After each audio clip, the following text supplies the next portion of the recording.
வணக்கம். 2025 TNUSRB SI தேர்வு முடிஞ்சிருச்சு. அந்த எக்ஸாம் ஹால் கலவு மூடுன அந்த நொடியில இருந்து உங்க மனசுல ஒரே ஒரு கேள்விதான் ஓடிட்டு இருக்கும்.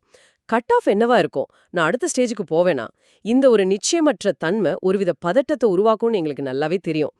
நம்ம நோக்கம் வெறும் நம்பர்ஸை மட்டும் சொல்றதில்ல. அந்த எண்களுக்கு பின்னால இருக்கிற காரணங்கள் என்ன? இந்த தேர்வோட தன்மை எப்படி மாறி இருக்கு? அப்புறம் மிக முக்கியமா நீங்க அடுத்து என்ன செய்யணும்னு ஒரு தெளிவு கொடுக்கறது தான். ஆமா. நீங்க ஆரம்பிச்சதே ஒரு முக்கியமான பாயிண்ட்ல இருந்து தான். வெறும் எண்கள பார்க்கறது பல நேரங்கள்ல நம்ம பதற்றத்த அதிகமா பண்ணும். ஆனா அந்த நம்பர்ஸ் எப்படி வந்துச்சு, என்னென்ன காரணிகள வச்சு இந்த கணிப்புகள செஞ்சிருக்காங்கன்னு புரிஞ்சுக்கிட்டா நமக்கு ஒரு தெளிவு கிடைக்கும். அந்த வீடியோ பிரகாரம் இந்த வருஷ கேள்வித்தாளோட தன்மை, காலி பணியிடங்களோட எண்ணிக்கை, அப்புறம் ஸ்டூடெண்ட்ஸோட பொதுவான பர்ஃபார்மன்ஸ், இப்படி பல விஷயங்கள் இந்த முறை கட் ஆஃபை ரொம்பவே பாதிக்க போகுது. இந்த அலசலோட முடிவுல நீங்க பிசிக்கல் டெஸ்ட்டுக்கு தயாராகலாமா வேண்டாமாங்கிற முடிவை ரொம்ப நம்பிக்கையோட எடுக்க முடியும். சரி, அப்ப முதல் விஷயத்துல இருந்தே ஆரம்பிக்கலாம். இந்த வருஷ தேர்வை ஏன் ஒரு ஒரு வித்தியாசமான தேர்வா பாக்குறாங்க? அந்த வீடியோல கொஸ்டின் பேப்பர் மாடரேட் என்பதை விட கொஞ்சம் டஃப் அப்படின்னே சொல்றாங்க. இது எல்லா எக்ஸாமுக்கும் சொல்றது தானே? இதுல என்ன புதுசா இருக்கு? நல்ல கேள்வி. கடினம்னு சொல்றதுக்கு பின்னால சில உறுதியான காரணங்களை அந்த வீடியோ முன்வைக்குது. முக்கியமா ரெண்டு விஷயம். ஒன்னு, சைக்காலஜி பகுதியில கேட்ட கேள்விகளோட தன்மை வழக்கமான பேட்டர்ன்ல இருந்து மாறி ரொம்ப நேரம் எடுத்து யோசிச்சு பதில் சொல்ற மாதிரி கேள்விகள் இருந்திருக்கு. ரெண்டாவது, தமிழ் தகுதி தேர்வு. அது குவாலிஃபையிங் பேப்பர் தானேன்னு நிறைய பேர் சாதாரணமா நினைச்சிருக்கலாம். ஆனா அதோட கேள்விகளும் நேரத்தை ரொம்ப இழுத்திருக்குன்னு சொல்றாங்க. ஓ, அப்போ இது பதில் தெரியாத பிரச்சனை இல்ல. தெரிஞ்ச பதில கூட கொடுத்த டைமுக்குள்ள எழுத முடியாத ஒரு சவால். கரெக்ட். மிகச்சரியா சொன்னீங்க. இதுதான் இந்த தேர்வோட போக்கே மாத்துன்னு ஒரு புள்ளி. அந்த வீடியோல பேசின பயிற்சியாளர் சொல்றாரு, நல்லா படிச்ச திறமையான ஸ்டூடெண்ட்ஸ் கூட கடைசி நேரத்துல 5லேருந்து 10 கேள்வி வரைக்கும் அட்டென்ட் பண்ண முடியாம திணறுனதா சொல்றாரு. அப்படியா? ஆமா. யோசிச்சு பாருங்க. ஒவ்வொரு அரை மார்க்கும் முக்கியங்கிற ஒரு தேர்வுல கிட்டத்தட்ட 2.5 மார்க்ல இருந்து 5 மார்க் வரைக்கும் டைம் இல்லைங்கிற ஒரே காரணத்துக்காக இழக்கிறது எவ்வளோ பெரிய பாதிப்பை ஏற்படுத்தும். இதுதான் கேள்வித்தாள் கடினம்னு சொல்றதுக்கான முக்கிய காரணம். இது உங்க அறிவை மட்டும் சோதிக்கல, உங்க டைம் மேனேஜ்மெண்ட், பிரஷர் ஹேண்ட்லிங் திறமையும் சேர்த்தே சோதிச்சிருக்கு. இது கேட்கும் போதே ஒரு மாதிரி பிரஷரா இருக்கு. இதுல இன்னொரு சுவாரஸ்யமான ஒப்பீட்டையும் அந்த வீடியோல சொல்றாங்களே, இந்த வருஷ கட் ஆஃப போன தடவை நடந்த தேர்வோட ஒப்பிடாதீங்க, அதுக்கு முன்னாடி, அதாவது சுமார் 900 வேகன்சி இருந்தப்ப நடந்த தேர்வோட ஒப்பிட்டு பாருங்கன்னு சொல்றாங்க. ஏன் அப்படி ஒரு கம்பேரிசன்? அதுக்கு பின்னால என்ன லாஜிக்? இதுதான் இந்த அலசலோட மைய புள்ளினே சொல்லலாம். நாம பொதுவா பண்ற தப்பு என்னன்னா, போன வருஷத்தோட டக்குன்னு ஒப்பிட்டு பார்ப்போம். ஆனா ஒவ்வொரு தேர்வுக்கும் சூழல் வேற. போன முறை காலி பணியிடங்கள் ரொம்ப குறைவு, ஆனா இந்த முறை வேகன்சி அதிகம். இதுக்கு என்ன அர்த்தம்னா, அடுத்த கட்டமான பிசிக்கல் டெஸ்டுக்கு சுமார் 6500 பேர் அழைக்கப்பட போறாங்க. ஓஹோ, 6500 பேரா? ஆமா. இவ்ளோ அதிகமான பேர் அடுத்த ஸ்டேஜுக்கு போகும்போது இயல்பாவே கட் ஆஃப் குறையதானே செய்யும். அப்போ குறைஞ்ச வேகன்சி இருந்த ஒரு தேர்வோட அதிக கட் ஆஃப பார்த்து அதே இந்த வருஷத்துக்கும் எதிர்பார்த்து நாமளே டென்ஷன் ஆகிறது ஒரு முட்டாள்தனம் சொல்றீங்க. நிச்சயமா. அதுதான் இந்த வீடியோட மெசேஜ். அதிக வேகன்சி இருந்த ஒரு பழைய தேர்வோட ஒப்பிடும்போது இப்போ இருக்கிற இந்த கடினமான கேள்வித்தாள் சூழல்ல கட் ஆஃப் எப்படி இருக்கும்னு யோசிக்கிறது தான் ஒரு யதார்த்தமான அணுகுமுறை. இது தேவையில்லாத பயத்தை குறைச்சு உங்களுக்கு ஒரு தெளிவான சிந்தனையை கொடுக்கும். சரி, இப்போ எல்லாரும் எதிர்பார்த்துட்டு இருக்கிற அந்த நம்பர்ஸ்க்கு வரலாமா? கண்டிப்பா. காரணங்கள் எல்லாம் கேட்கும்போது கட் ஆஃப் நிச்சயம் கம்மியா தான் இருக்கும்னு தோணுது. சரி, அந்த யூடியூப் வீடியோல எவ்வளோ மார்க் கணிச்சிருக்காங்க? முதல்ல பொது பிரிவுல ஆண்களுக்கு, அதாவது மென் ஓபன் கோட்டாவுக்கு கட் ஆஃப் என்னவா இருக்கும்? ஆண்களுக்கான பொது பிரிவு கட் ஆஃப் 70க்கு 50 மார்க்கா இருக்கலாம்னு கணிக்கப்பட்டிருக்கு. இதுல ஒரு 2 மார்க் கூடலாம் அல்லது குறையலாம், பிளஸ் ஆர் -2. 50 மார்க்? ஆமா. இது இன்னும் சிம்பிளா சொல்லணும்னா, நீங்க எழுதின 140 கேள்விகள்ல 100 கேள்விக்கு சரியா பதில் சொல்லியிருந்தா நீங்க ரொம்பவே ஒரு சேஃபான இடத்துல இருக்கீங்கன்னு அர்த்தம். 50ங்கிறது கடந்த சில தேர்வுகளோட ஒப்பிடும்போது நிச்சயம் குறைவான மார்க் தான். அதனால தான் அந்த வீடியோல ரொம்ப அழுத்தமா சொல்றாங்க, இந்த மார்க்கை நீங்க நெருங்கினாலே போதும், ஒரு செகண்ட் கூட யோசிக்காம அடுத்த நாள் காலையிலேயே எந்திரிச்சு பிசிக்கல் பிராக்டிஸை ஸ்டார்ட் பண்ணுங்கன்னு. 50 மதிப்பெண்கள்ங்கிறது உண்மையிலே நிறைய பேருக்கு ஒரு நம்பிக்கையை கொடுக்கும். சரி, இதே நிலைமை தான் மத்த பிரிவுகளுக்கும் தொடருமா?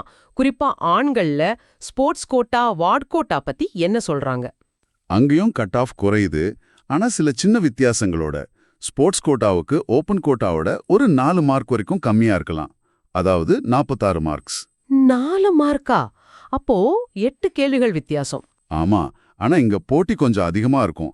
ஏன்னா நிறைய பேர் இப்போ ஸ்போர்ட்ஸ் சர்டிஃபிகேட்ஸ் வச்சிருக்காங்க. அதனால ஓப்பன் கோட்டாவுக்கும் ஸ்போர்ட்ஸ் கோட்டாவுக்கும் பெரிய வித்தியாசம் இருக்காது. வார்டு கோட்டா பத்தி ஒரு நிமிஷம். அது காவல்துறையில வேலை செய்யறவங்களோட பிள்ளைங்களுக்கானது இல்லையா? அதோட நிலைமை என்ன? ஆமா, அது அவங்களுக்கான ஒதுக்கீடு. சுவாரஸ்யமா வார்டு கோட்டாவோட கட் ஆஃப் ஸ்போர்ட்ஸ் கோட்டாவோட 1 அல்லது 2 மார்க் அதிகமா இருக்கலாம்னு அந்த வீடியோல ஒரு கருத்தை சொல்றாங்க. அப்படியா? ஏன்? ஆமா, பெண் தேர்வர்களுக்கு இது ஒரு நல்ல செய்தி. பெண்களுக்கு கட் ஆஃப் கணிசமா குறைய வாய்ப்பு இருக்கு. ஓபன் கோட்டால போட்டியிடுற பெண்களுக்கு 45 மார்க் கட் ஆஃபா இருக்கலாம். 45ஆ? ஆமா, ஸ்போர்ட்ஸ் கோட்டாவுக்கு இது இன்னும் குறைஞ்சு 35 மார்க் வரைக்கும், வார்டு கோட்டாவுக்கு 40 மார்க் வரைக்கும் இருக்கலாம்னு கணிச்சிருக்காங்க. இதுலயும் அந்த +2 மார்க் வித்தியாசம் உண்டு. இது தகுதியான பெண் தேர்வர்கள் அதிக எண்ணிக்கையில அடுத்த ஸ்டேஜுக்கு போறதுக்கு ஒரு நல்ல வாய்ப்பை உருவாக்குது. அருமை. இப்போ கடைசியா ஆனா ரொம்ப முக்கியமான ஒரு பிரிவு, டிபார்ட்மெண்டல் கோட்டா. காவல்துறையில ஏற்கனவே வேலை செய்யறவங்களுக்கான இந்த தேர்வுல நிலைமை எப்படி இருக்கு? இங்கதான் விஷயமே இன்னும் சுவாரஸ்யமா மாறுது. டிபார்ட்மெண்டல் கோட்டாவுக்கு 85க்கு 42 மார்க்ஸ், அதாவது 84 கேள்விகள் கட் ஆஃபா கணிக்கப்பட்டிருக்கு. சரி. ஆனா இங்க மார்க்கை விட ஒரு முக்கியமான விஷயம் இருக்கு. இந்த ஒதுக்கீட்டுல நீங்க ரிட்டன் எக்ஸாம்ல பாஸ் பண்ணிட்டு பிசிக்கல் டெஸ்ட்ல முழுசா 15க்கு 15 வாங்கிட்டீங்கன்னா வேலை கிடைக்கிறது கிட்டத்தட்ட உத்தரவாதம்னு அந்த வீடியோல ரொம்ப அழுத்தமா சொல்றாங்க. ஓ, அப்போ அந்த பிரிவை சேர்ந்தவங்களுக்கு ரிட்டன் எக்ஸாம் மார்க்கை விட பிசிக்கல் டெஸ்ட் மார்க் தான் வெற்றியை தீர்மானிக்கிற ஃபேக்டரா மாறுது. இது ஒரு முக்கியமான ஸ்ட்ராட்டஜிக் தகவல். ஸ்ட்ராட்டஜி. நீங்க 42 மார்க் எடுத்தாலும் சரி, 60 மார்க் எடுத்தாலும் சரி, பிசிக்கல் டெஸ்ட்ல ஃபுல் மார்க் வாங்கலன்னா வாய்ப்பு கஷ்டமாயிடும். ஆனா மினிமம் பாஸ் மார்க்கோட முழுமையான பிசிக்கல் ஃபிட்னஸோட இருந்தா வெற்றி நிச்சயம். இது அந்த பிரிவுல இருக்கிற உங்களுக்கு உங்க கவனத்தையும் உழைப்பையும் எங்க செலுத்தணும்னு தெளிவா காட்டுது. சரி, இந்த எண்கள், இந்த ஒப்பீடுகள் எல்லாம் ஒரு பக்கம் இருக்கட்டும். தேர்வு எழுதின ஒருத்தரா இந்த தகவல்களை வச்சுக்கிட்டு நான் அடுத்து என்ன பண்ணணும்? அந்த வீடியோல கொடுக்கப்படுற ஆலோசனைகள் என்ன? முதல் மற்றும் மிக தெளிவான அறிவுரை இதுதான். உங்க மார்க்ஸ் கணிக்கப்பட்ட கட் ஆஃபை சுத்தி இருந்தாலே போதும். உடனே எந்த தயக்கமும் இல்லாம பிசிக்கல் பிராக்டிஸை ஸ்டார்ட் பண்ணுங்க. ரிசல்ட் வரட்டும் பார்த்துக்கலான்னு காத்திருக்கிறது நீங்க செய்யக்கூடிய மிகப்பெரிய தவறா இருக்கும். ஏன்னா ரிட்டன் ரிசல்ட்டுக்கும் பிசிக்கல் டெஸ்ட்டுக்கும் நடுவுல ரொம்ப குறைஞ்ச நாட்கள் தான் கேப் இருக்கும். அந்த சின்ன டைம்ல உங்களால முழுசா தயாராக முடியாது. இது சைக்கலாஜிக்கலாவும் ரொம்ப முக்கியமா தெரியுது.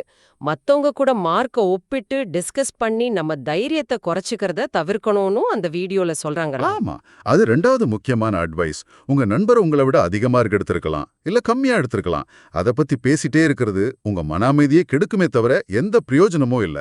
இந்த தேர்வு முடிவுகள் எப்படி அமைஞ்சாலும் அதை ஒரு பாடமா எடுத்துக்கோங்க. நீங்க செஞ்ச தவறுகள்ல இருந்து கத்துக்கோங்க. உதாரணத்துக்கு இந்த முறை 11th to 12th chemistry, physics பாடங்கள்ல இருந்து கேள்விகள் வந்ததா சொல்றாங்க.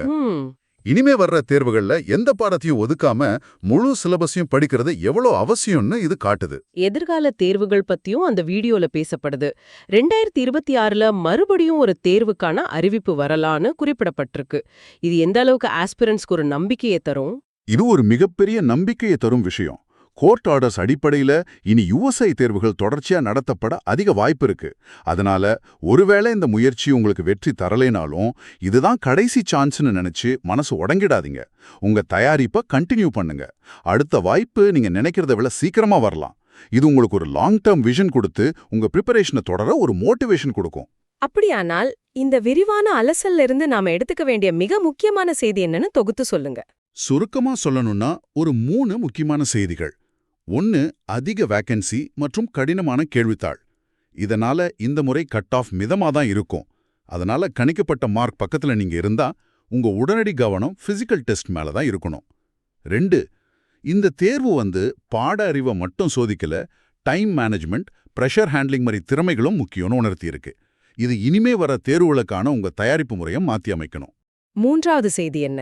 3வது, ஒரு போட்டித் தேர்வோட தன்மை எப்படி தொடர்ந்து மாறிட்டே இருக்குங்கிறதுக்கு இது ஒரு சிறந்த உதாரணம். இனிமே பழைய அணுகுமுறைகள் மட்டும் வெற்றிக்கு உதவாது. தேர்வு முறையோட புதிய சவால்களுக்கு ஏத்த மாதிரி உங்களை தயார்படுத்திக்கிறதும் உங்க வியூகங்களை மாத்திக்கிறதும் அவசியமாகுது. இது வெறும் SI தேர்வுக்கு மட்டும் இல்ல, நீங்க எழுதுற எல்லா போட்டித் தேர்வுகளுக்கும் பொருந்தும். கட் ஆஃப் பத்தின குழப்பத்துல இருந்த பலருக்கு ஒரு தெளிவா தந்திருக்கும்னு நம்புறேன். இறுதியா நீங்க யோசிக்கிறதுக்காக ஒரு கேள்வியை விட்டுட்டு போறேன். இந்த அலசல்ல டிபார்ட்மெண்டல் கோட்டாவுக்கு பிசிக்கல் டெஸ்டோட முக்கியத்துவத்தை அந்த ஆதாரம் அழுத்தமா சொல்லுது இல்லையா? இது ஒரு பெரிய கேள்வி எழுப்புது. பல கட்டங்கள் கொண்ட ஒரு தேர்வு முறையில அதிகபட்ச பலனை பெற உங்க நேரத்தையும் உழைப்பையும் நீங்க எங்க முதலீடு செய்யணும்? அது எப்போதுமே ரிட்டன் எக்ஸாமா தான் இருக்கணுமா? இல்ல உங்க பிரிவு, உங்க பலம், பலவீனத்தை பொறுத்து அந்த பேலன்ஸ் மாறுமா? இது கட் ஆஃப் என்னங்கிற கேள்வியில இருந்து வெற்றிக்கான என்னோட சிறந்த வியூகம் என்னங்கிற ஒரு ஆழமான சிந்தனைக்கு உங்களை நகர்த்தும். சிந்திச்சு பாருங்க.